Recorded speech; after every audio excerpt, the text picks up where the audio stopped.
इससे पहले संयुक्त राष्ट्र संघ के बारे में विवरण देखे थे। आज हम लोग सुरक्षा परिषद के बारे में डिटेल पढ़ेंगे कि सुरक्षा परिषद को लेने के पीछे मेरे रीजन ये था। इससे पहले भी चार्टर टेक्ट 9 से लेकर 22 तक के महासभा का मैंने उल्लेख किया था। तो महासभा का हम लोग इसके बाद वीडियो पढ़ेंगे।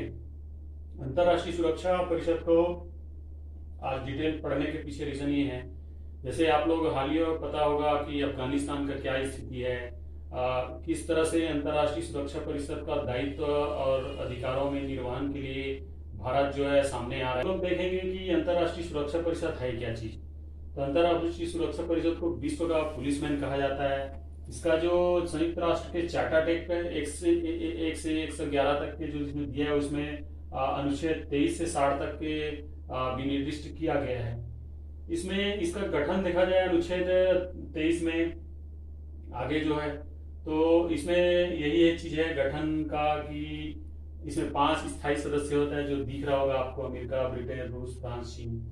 10 अस्थायी सदस्य होते हैं जो 2 साल के लिए नियुक्त होते हैं। अभी हालिया में भारत भी 8वें बार से अधिक जनवरी 2021 से लेके आगे तक के 2 साल के कार्यकाल की उनकी नियुक्ति हुई है अस्थायी सदस्य के रूप में। अब हम लोग आगे इनकी बारी बारी देखेंगे कि इनका कार्य क्या है और अपने कार्य या संयुक्त राष्ट्र के चार्टर टेक्ट उद्देश्य और आदर्शों को पूर्ति करने के लिए इनका अन्य जो अंग है, जो हम चार्टर टेक्ट 7 में पढ़े हैं, जो 6 अंग है बताया गया है, उसमें इनका अहम रोल क्या रहता है। तो बारी बारी पढ़ते हैं। चलिए, कार्य 1 है, ये चार्टर टेक्ट 23 से 32 तक लिखा हुआ है। सदस्य देश यदि संयुक्त राष्ट्र संघ का सदस्य बनना चाहता है, कोई भी देश जो है, या फिर उनकी सदस्यता समाप्ति करनी है, तो अनुसमर्थन और हस्ताक्षर 110 से 11 में हमने इससे पूर्व वीडियो में भी चर्चा किया है। तो एक तरह से उनकी क्या सीआर का पुलिस वेरिफिकेशन रिपोर्ट रहता है, और ये रिपोर्ट किसको पेश करता है? महासभा को पेश करता है। फिर महासभा जो है अपने 2/3 बहुमत या सदस्य देशों की अनुमति या सिफारिश लिखित अनुमोदन से राष्ट्र संघ का सदस्य लेना, सदस्य की समाप्ति करना, ये दोनों कार्रवाई इनके सिफारिश से होता है।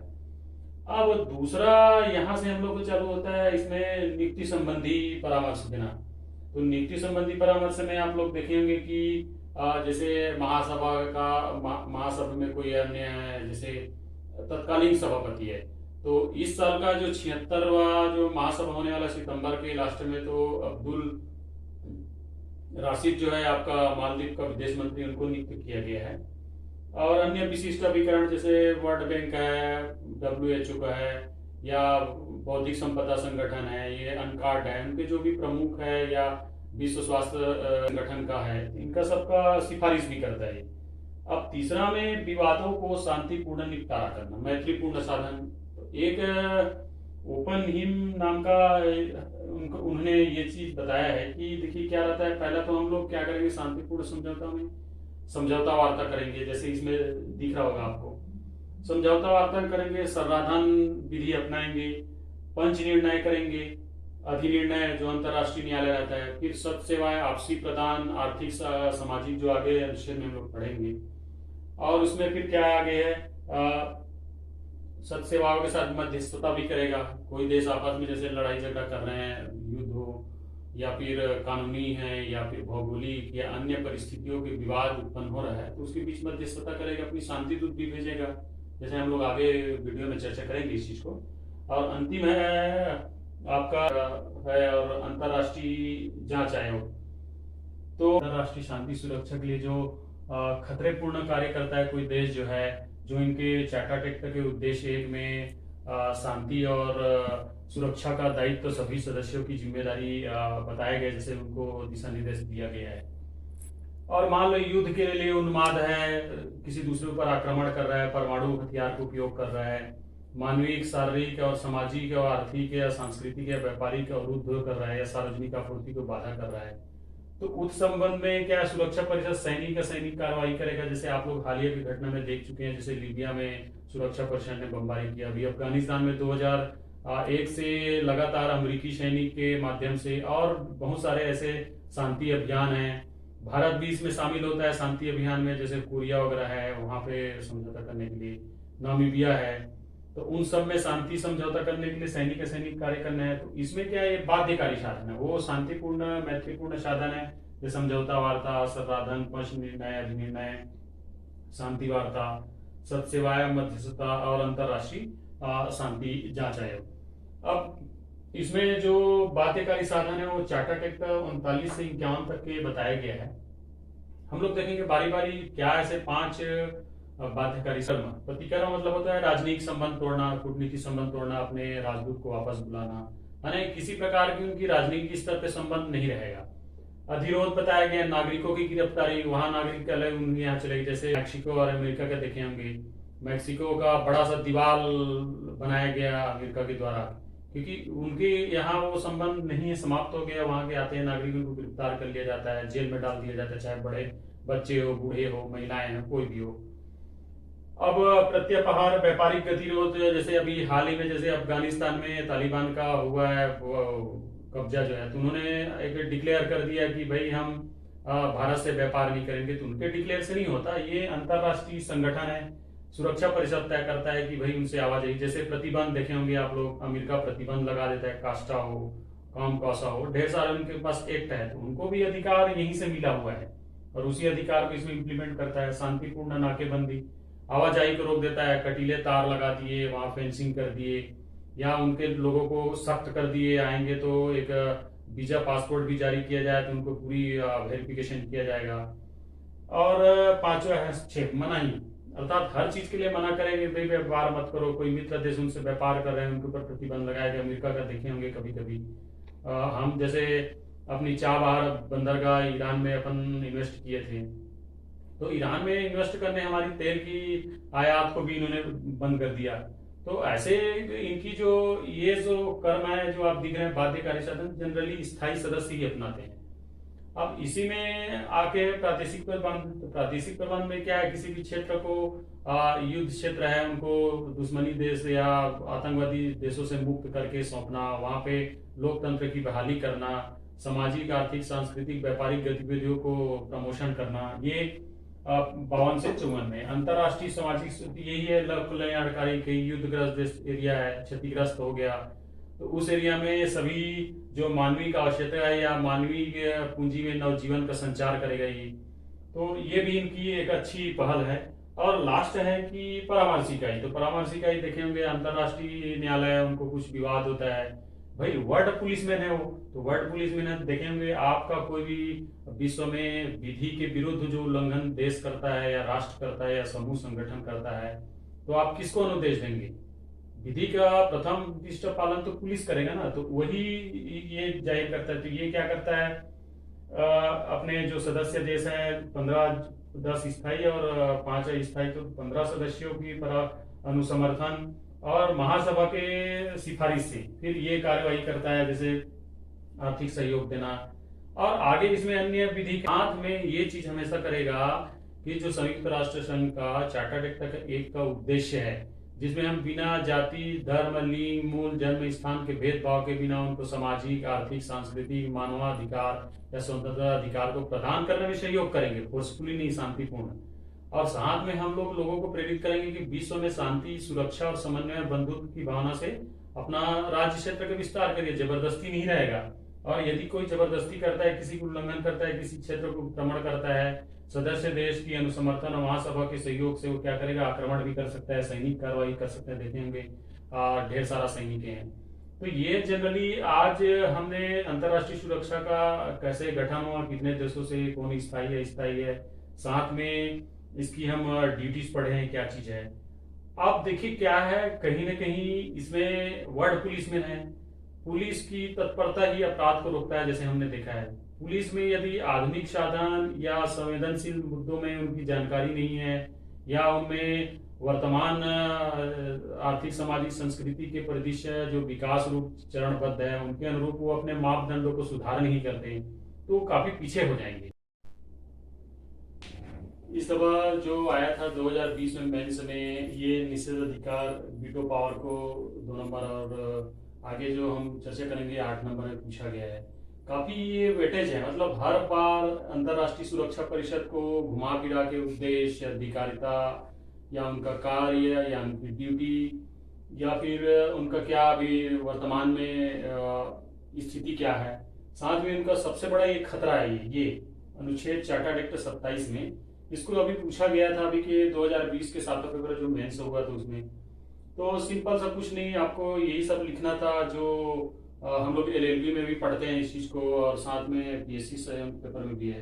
तो ऑथेंटिक स्रोत से लिखने से क्या है, थोड़ा सा इम्पैक्ट अच्छा बनता है, कुछ भी इंटरनेट से डाउनलोड करके करने के बजाय। तो निषेधाधिकार क्या होता है जनरली हम लोग समझ जाते हैं, इसको वीटो पावर बोलते हैं। जैसे हमारे यहाँ भी राष्ट्रपति वीटो पावर लेता है 111 के तहत जो है, किसी भी विधेयक को कई वीटो रहते हैं उनके अनुच्छेद में। उसी तरह राज्यपाल का भी वीटो पावर रहता है 200 के तहत, और 201 के तहत और राष्ट्रपति के लिए जो राज्य के विधेयक है उसको सुरक्षित रखता है। तो उसी तरह से अंतरराष्ट्रीय भी जो सुरक्षा परिषद की स्थायी सदस्य हैं उनको वीटो पावर का अधिकार है ना, यहाँ पे अस्थायी सदस्य जो 10 हैं उनको नहीं। तो ये क्या करते हैं, ये जो मैं आपको बताया, रूस, अमेरिका, ब्रिटेन, फ्रांस और चीन जो है अपने हितैषी राष्ट्र जहां उनकी इन्वेस्टमेंट हो, ये बहुत बड़ी विवशना है कि इनको वीटो अधिकार जब दिया गया था, जब चार्टर्ड एक्ट निर्मित हुआ, तो इनका अहम योगदान था और इनकी आर्थिक, सामाजिक और शांति सैनिक में प्रमुख योगदान रहा। तो उनको एक मुखिया के रूप में माना गया है। लेकिन आज के परिप्रेक्ष्य में जैसे अनुच्छेद 108 से 9 में हम संशोधन पढ़े इसी में चार्टर्ड एक्ट में, बहुत जरूरी है। आगे देखेंगे हम लोग कौन कौन सा ऐसे समिति है जो उनकी वीटो पावर को जीरो करने के लिए सुझाव दिया गया है, और विश्व समुदाय को क्या इसमें नुकसान होते हैं इनके वीटो पावर से, उदाहरण से समझाऊंगा। तो इनका वीटो पावर प्रथम बार 16 फरवरी 1946 में रूस ने उपयोग किया था, जिसमें सीरिया और लेबनान युद्ध हो रहा था। तो वहां पे जो शांति सैनिक था, इनका कहना है रूस का कि थोड़ी देर में क्रमबद्ध वहां से विड्रॉल किया जाए, सैनिकों को शांति दूत है। जैसे अफगानिस्तान में राइट नाउ दोहा अपना कतार वार्ता हुआ अमेरिका और तालिबान के बीच, और 1 साल के भीतर पूरा निकाल दिया। 15 दिन हुए हैं अफगानिस्तान से अमेरिकी सैनिक को जाते हुए। पूरे तालिबान ने अफगानिस्तान में जो तांत्रिक ढंग से चुनी हुई सरकार है उसका तख्ता पलट करके आज नरसंहार कर रहा है। उसमें आगे हम लोग चर्चा करेंगे। तो इसमें बताया गया डॉक्टर नागेंद्र सिंह, तो जैसे आप लोगों को विदित होगा अंतर्राष्ट्रीय न्यायालय में ये चीफ जज थे। तो सबसे पहले बी रामा राव, उसके बाद डॉक्टर नगेंद्र थे, रघुनंदन पाठाकर, अभी दलवीर भंडारी साहब हैं। 2012 से 9 साल का कार्यकाल रहा था उनको। आगे हम लोग देखेंगे अंतर्राष्ट्रीय न्यायालय में जब पढ़ेंगे तो उनके अनुसार रूस ने 128 बार, अमेरिका ने 90 बार, ब्रिटेन ने 32 बार, फ्रांस ने 28 बार और चीन ने 10 बार वीटो पावर उपयोग किया। लास्ट टाइम देखेंगे 2018-19 में चीन ने बार मसूद अजहर जो हमारे मुख्य जो आरोपी हैं, कई जैसे बम्बई कांड है और हमें उनके बार बचाने के लिए वीटो पावर कर रहा था वो, कि वो आतंकवादी विरोधी नहीं है या आतंकवादी संगठन नहीं है, वो किसी प्रकार का आतंकवादी गतिविधि में शामिल नहीं रहता। तो वहां जो पारित होता था उनके अगेंस्ट जो सैनिक या उनको धरपकड़ करने के लिए, ये अपना चीन जो है वीटो पावर लगा के उसको बचा रहा था। तो अभी के वर्तमान स्थिति क्या है देखिए, अफगानिस्तान में जो हालत है लगातार इस दफा हमको 8वें बार से अधिक जनवरी 2021-22 में भारत को अस्थायी परिषद की सदस्यता प्रदान की मिली है अवसर। उसमें हमारा सबसे बड़ा अहम रोल है कि लीबिया और तालिबान प्रतिबंध समिति और आतंकवादी निरोधक समिति के हम अध्यक्ष हैं। इसलिए देखे होंगे कि अभी हाल महीने या 2 महीने के अंदर भारत ही अध्यक्षता करेगा सुरक्षा परिषद का।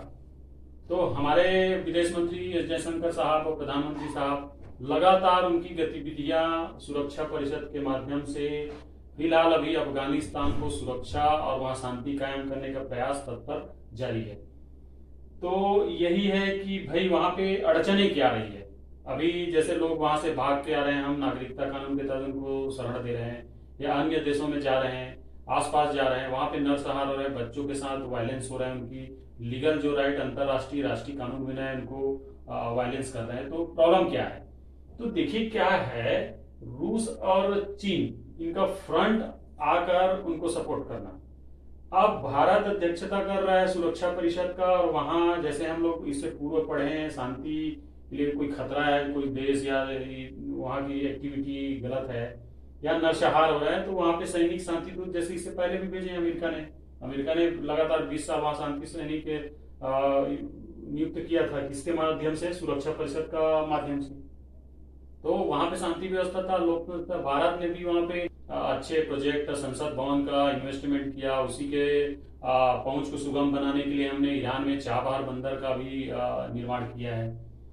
तो मूलतः यह है कि ये चीन और रूस उस प्रस्ताव को, जिसमें वहां फिर से सैनिक कार्रवाई किया जाए, हवाई हमला किया जाए, उसको बार बार वीटो कर रहे हैं। कारण क्या है बताता हूं। अफगानिस्तान, पाकिस्तान, आप लोग देखेंगे हड़प्पा से लेके शुरू तक की हमारे जो लाज बर्थ है, सोना है, चांदी, हीरा, अन्य जेवरात जो है जितने खाड़ी के देशों से आता था, अफगानिस्तान, पाकिस्तान। और चूंकि अफगानिस्तान 105 किलोमीटर हमारे पाक के समीप में जुड़ा हुआ है, तो चीन और रूस को क्या फायदा है वहां भी अननेसेसरी गतिविधियों फैलाने के लिए, यहाँ पे चुनी हुई सरकार को उखाड़ फेंकने के लिए। क्योंकि ऐसा आप देखेंगे मीडिया में ऐसे जाहिर हुआ है कि वहां के जो लड़ाकू हैं, वो जो गरीबी बेरोजगारी से जी रहे थे, पाकिस्तान या आसपास के लोग, उनको चीन और रूसी हथियार देके वहां पे तख्ता पलट करवाया है। तो उसके पीछे रीजन क्या है? तो अफगानिस्तान में बहुत ही इंपॉर्टेंट लिथियम, जो बैटरी की उत्पादन होता है, बैटरी बनता है, सोना, चांदी और पेट्रोलियम और अन्य उत्पाद, और वहां सबसे बड़ी अफीम की खेती। विश्व समुदाय का अफीम, हम लोग भी उसे इंपोर्ट करते हैं। आप लोग देखेंगे अफीम वगैरह का जो उपयोग होता है। तो ये सब में क्या है, उनकी कड़ी नजर है। अब अपनी जनसंख्या और अपनी हित के लिए ये दो देश जो हैं, जो सुरक्षा परिषद है 5 स्थायी सदस्य हैं, उसमें चीन और रूस, ये मूलतः व्यापारिक देश हैं। यदि आप उनके घनिष्ठ मित्र हैं, व्यापार से रिलेटेड हैं, तो व्यापार का आपका हित पूरा नहीं होता तो वो फिर वीटो पावर का उपयोग कर देते हैं। तो यही पूछा गया था इस दफा 2020 में। तो आप ये सब लिख के उदाहरण भी दे सकते थे वर्तमान में। खैर उस टाइम तो अफगानिस्तान नहीं होता, अन्य मामले हैं, जैसे मसूद अजहर का हम लोग चीन का उदाहरण दे सकते हैं। अब देखिए इनकी जो दादागिरी है निषेधाधिकार करने का, उसको फिर क्या क्या रिफॉर्म किया गया, क्या क्या ऐसे प्रस्ताव लाए गए जो इनको सुन्नीकरण किया गया। पहला है सुझाव आया था कोफी अन्नान समिति मार्च 2005 में। अब इसमें ये कहा गया कि सुरक्षा परिषद के जो 5 सदस्य हैं, उनमें और 4 सदस्य G4, जिसमें ब्राजील, भारत, जापान, जर्मनी को शामिल किया जाए, और जो 15 सदस्य कुल 5 स्थायी और 10 अस्थायी को मिला के उसकी संख्या 15 से बढ़ा के 24 किया जाए, ताकि ज्यादा सदस्य रहेंगे तो उनकी मोनोपोली थोड़ा कम होगी और कंपटीशन रहेगा, ये अच्छा कर रहे थे हम भी अच्छा करेंगे करके। और दूसरा इसमें है कि जो अस्थायी सदस्य हैं उनको 2 साल कार्यकाल दिया जाता है। 2 साल कार्यकाल दिया जाता है तो जैसे अब हर एक वर्ष महासभा का जो बैठकें होती है, आयोजित होती है, वो सितंबर से लेकर लास्ट दिसंबर तक माना जाता है। अब उनको सदस्यता एक्टिविटी या काम करने के पहले ही 1 साल पहले या 6 महीने पहले मिला है, तो 6 महीने तक तो सिर्फ सदस्य बन के रहेगा, उनका तो योगदान है नहीं। अब उधर भी 6 महीने उनका योगदान खत्म हो जाता है बाद में जब बैठकें समाप्त होती है। एनी टाइम बैठक नहीं आहूत कर सकते, कोई विशेष कार्य है तो अध्यक्ष तय करेगा, जो भी रोटेशन में देश रहते हैं वो तय करेगा, कभी भी बुला सकते हैं, ऐसा नहीं है। लेकिन एक्टिविटी उतना अस्थायी सदस्यों को नहीं माना जाता। तो उसमें क्या है, 2 साल के कार्यकाल में लगभग साल भर या 4-6 महीने से लेके और कुछ तक उनका कोई योगदान ही नहीं रहता, मुश्किल से जो बैठकें होगी उसमें। तो अब 2 साल समय इसी निकल जाता है। तो कोफी अन्नान का कहना है कि भाई 4 साल सदस्यों का योगदान रहेगा तो वो बेहतर ढंग से काम कर सकते हैं अपनी कार्यकाल की। भाई किसी की भी जो योग्य हुनरमंद आदमी उनके कार्य वाले वृद्धि करते हैं, उनको ज्यादा मौका देते हैं, तो उनकी कार्य करने की जो प्रभाव है आपको पता चलेगा कि क्या है। थोड़े दिन के लिए शॉर्ट फॉर्म आए करके चले गए, फिर उसके बाद फिर क्या, उसके बाद पुनः फिर वही। तो जैसे अफगानिस्तान में हुआ, चले गए सैनिक जो है वापस, फिर क्या हुआ, फिर प्रॉब्लम। अब आज कई देश सहयोग कर रहे हैं, आज तो ऐसा है कि एक छत्र राज बना हुआ है। तो ये वीटो पावर का एक दादागिरी कहा जाए तो पहला था कोफी अन्नान समिति का मार्च 2000 में जो सुझाव दिया गया कि 15 से 24 करना, स्थायी सदस्यों की संख्या में वृद्धि करना और अस्थायी सदस्यों की शांति के लिए एकता प्रस्ताव, ये 2018 में 2 नंबर का आया था क्वेश्चन। जो जितने मैं आपको बता रहा हूँ इसमें सब पूछा गया, ये भी पूछा गया, ये भी पूछा गया, उद्देश्य भी पूछा गया था उसका, पूरी फाउंडेशन बॉडी पूछा था, लगातार क्वेश्चन आता है। ये 2018 मेंस में पूछा गया था 2 नंबर का शांति के लिए। कई लोगों को तो पता ही नहीं था क्या चीज है करके। तो ये 3 नवंबर 1950 में लाया गया था। उसका पीछे रीजन ये था कि महासभा क्या करेगी, जहां वो वीटो पावर देते हैं जिस क्षेत्र में, जिस देश में, तो उस देश की सामान्य या जो जो इनके चार्टर्ड एक्ट उद्देश्य और सिद्धांत में है उनको लागू करने के लिए क्या करेगा उसमें। तो ये महासभा क्या करेगा कि जो अंतर्राष्ट्रीय सुरक्षा परिषद उनके कुछ सदस्यों के अनुसमर्थन से या कमेटी बनाएगी, और महासभा अपने जो सिलेक्टेड देश हैं उनकी कमेटी बनाएगी। कमेटी बनाने के बाद जांच किया जाएगा कि वाकई में उस देश के खिलाफ जो वीटो पावर इन्होंने लगाया वो सही है कि नहीं, या फिर उस देश में इन्होंने अपनी हित को, मतलब कुल मिला के जो सदस्य, स्थायी सदस्य हैं, उनकी जो वीटो पावर है उनकी जांच किया जाएगा कि कहाँ विधि सम्मत है। यदि स्वार्थवश लगा हुआ है तो उसको फिर जीरो किया जाएगा और तत्काल बहाल किया जाएगा। तो ये भी ज्यादा प्रभाव नहीं दिखा पाया। एक तो सुझाव कोफी अन्नान का था, वो तो चला गया, और दूसरा जो है शांति के एकता प्रस्ताव बस लाया इसमें, क्योंकि मूलतः इसमें प्राथमिक सदस्य कहाँ से आएंगे, सुरक्षा परिषद से आएंगे। तो सुरक्षा परिषद से भाई जो आदमी किसी चीज को मनाही किया, वीटो दिया अपनी स्वार्थ के लिए, फिर अपने फैसले का अगेंस्ट कैसे खड़ा हो जाएगा, सवाल ही नहीं उठता। तो ये छोटा सा प्रयास था, लेकिन अभी वैसी की वैसी है। तो अब देखते हैं भारत की भूमिका इसमें क्या है, क्योंकि अब हम अभी लगातार बैठ के देख रहे हैं मीडिया के माध्यम से। विदेश मंत्री एस जयशंकर साहब जो है अमेरिका में वाशिंगटन डीसी में ही अभी हैं। वहाँ महासचिव एंटोनियो गुटेरेस से लगातार विचार विमर्श करके अफगानिस्तान की स्थिति को बहाल करने का विश्व देशों से समर्थन प्राप्त करने की भरसक कोशिश कर रहे हैं। समय समय में आप लोग मीडिया में देखेंगे कि हमारे प्रधानमंत्री भी सुरक्षा परिषद की बैठकों को संबोधित करते हैं, और अध्यक्षता भी हमारे पास अभी है। तो भाई हमारे पास अध्यक्षता क्यों है, और क्यों हमसे पाकिस्तान या जो आतंकवादी गतिविधि में लिप्त देश हैं, या फिर अभी जो आपका तालिबान है, या फिर अन्य क्यों हमसे खफा है, उसका रीजन भी क्या है। वर्तमान में हम क्या है 1951-52 से लेके 2021 तक 8 बार से अधिक हमको अस्थायी रूप से सदस्यता प्राप्त हुई है। अभी वर्तमान में हमारी सदस्यता करंट में है। तो हमको जो है लीबिया तालिबान प्रतिबंध समिति और आतंकवाद निरोध समिति, 3 समिति का हम पदेन अध्यक्ष हैं, अर्थात विश्व के पुलिसमैन की चाबी हमारे पास है। तो लगातार गतिविधियों को हम बैठक करके उनको एग्जीक्यूट करने की कोशिश कर रहे हैं कि ये समस्या वहां से हल हो जाए, क्योंकि विश्व का समुदाय शांति, सुरक्षा, नीति, रीति, विधि हम मानवों के लिए है। मानव ही नहीं रहेंगे, उनकी स्वतंत्र अधिकार नहीं रहेगी, या उनमें शांति सुरक्षा की भावना नहीं रहेगी, भय, क्रोध, आक्रोश, द्वेष, बदले की भावना रहेगी, तो नीति, नियम और संविधान और ये अंतर्राष्ट्रीय सुरक्षा कोई काम का नहीं है। तो वर्तमान परिस्थिति में यही देखा जा रहा है कि अंतर्राष्ट्रीय सुरक्षा परिषद का इसी के चार्टर्ड एक्ट में 108 सेक्शन 9 में संशोधन का प्रस्ताव है। तो हम लोग देखते हैं कि वर्तमान परिस्थिति और स्थिति के हिसाब से हमारे भारतीय संविधान 68 में दक्षिण अफ्रीका से लिया संविधान संशोधन का प्रस्ताव है, कोडिफिकेशन बोलते हैं। अर्थात वर्तमान स्थिति परिस्थिति के हिसाब से आप अपने कानून को अनुपालन को या उनकी सुनिश्चितता को आप परिशुद्ध नहीं करेंगे, रिफॉर्म नहीं करेंगे, तो वह कानून तो बेकार हो जाएगा, पुराने कानून के हिसाब से चलेगा, क्योंकि वर्तमान में क्राइम और स्थिति परिस्थिति बदल गई है। तो उसी आधार पे बार बार यह प्रश्न उठ रहा है, और क्वेश्चन भी आया था अच्छे से 2019 या 18 में आई थिंक आया था कि संशोधन या सुधार की अपनी विचार करिए भारत का, उसमें भूमिका को दर्शाइए। 15 नंबर का क्वेश्चन आया था, तो यही सब हमको लिखना था। तो ये छोटा सा सुरक्षा परिषद का इंट्रोड्यूस था, और भारत की इसमें क्या भूमिका है, वर्तमान अफगानिस्तान का क्या कर सकते हैं लोग, और क्यों नहीं कर रहे हैं उसका भी कारण देखिए अनुच्छेद 27 में। तो ये वीडियो कैसा लगा, आप अपनी राय व्यक्त करिएगा, इसमें कुछ छूटा हुआ है, त्रुटि है तो उसको भी बताइएगा। तब तक के लिए थैंक यू, बाय बाय।